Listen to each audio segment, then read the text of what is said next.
Bismillahirrahmanirrahim.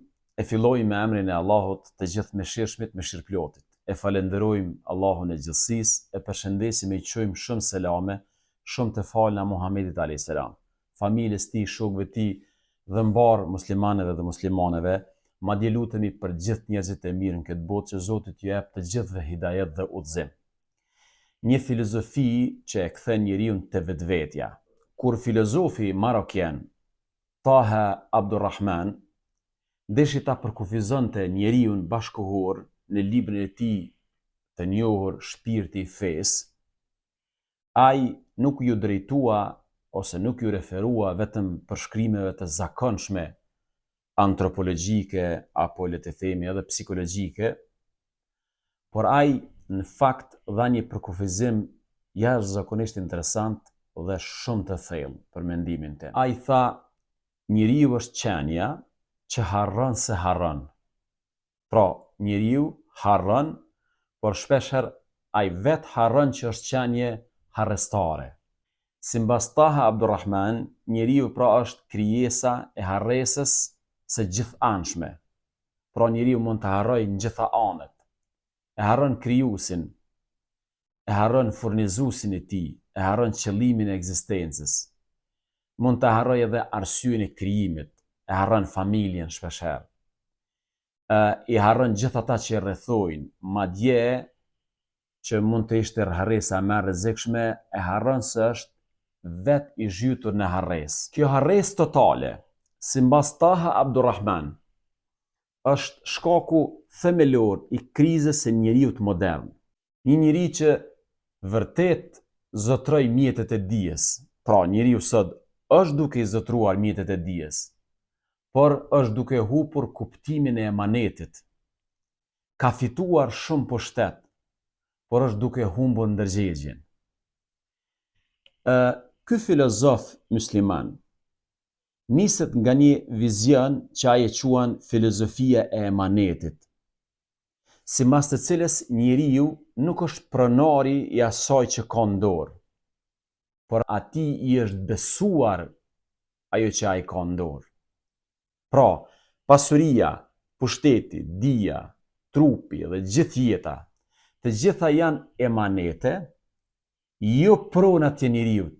Njeriu nuk është pronari, vetëm Zoti është pronari legjitim dhe absolut i çdo gjëje, i cili i ka huazuar njeriut gjitha këto të mira. Ju e dhënë njeriut huo, siç e themi në gjuhën e thjeshtë. Njeriu i ka marrë huo nga Zoti i Madhreshëm. Dhe ky koncept qëndron në kundërshtim të plot me filozofinë materialiste që është sot, e cila ka vendosur njeriu në qendër të universit, duke i dhënë të drejtën të sillet me ekzistencën si pronar absolut. Prandaj është e rrezikshme, sepse njeriu është duke u sjellur si pronar absolut mbi diçka që në realitet nuk është pronar absolut, është dikush tjetër pronar absolut. Pra, ai të ka dhënë ty diçka dhe ai është pronari, ndërka që ti sillesh sikur të ishe pronari absolut i saj.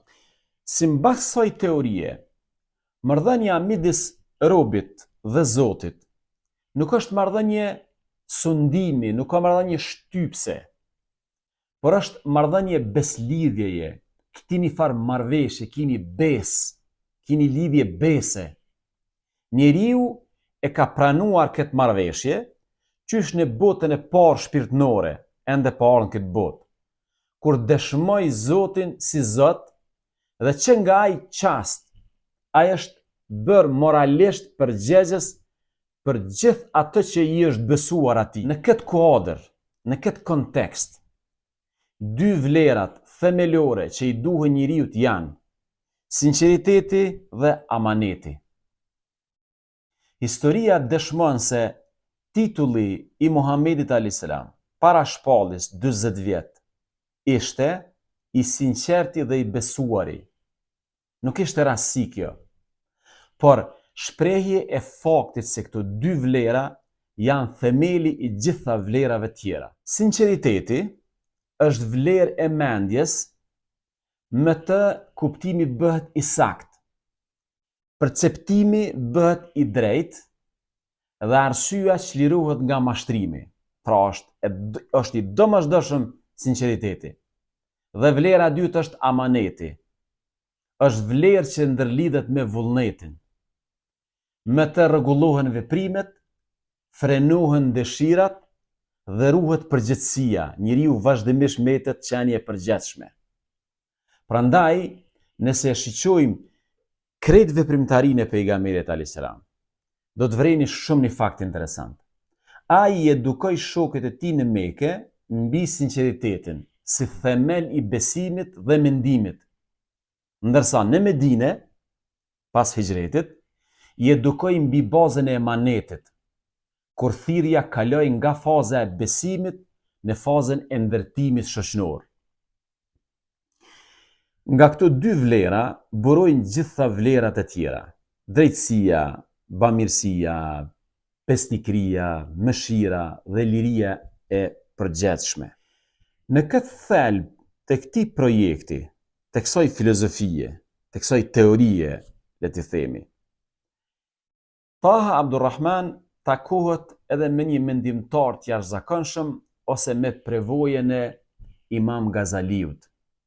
Të dy e kuptuan se arsyeja, sa do të jetë e lartë pra mendja, ajo mbetet e kufizuar nëse lihet e vetme, dhe se dija e vërtet nuk fitohet vetëm me argumentim, por hapet përmes të vepruarit mirë.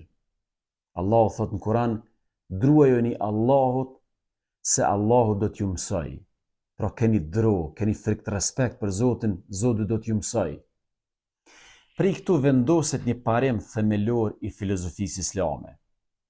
Dija morale është fryt i pastrimit shpirtëror, dhe se zemra kur pastrohet, bëhet vendi i urtësisë dhe frymëzimit hyjnor. Pra, po flasim për një filozofi që e kthen njeriun te vetvetja.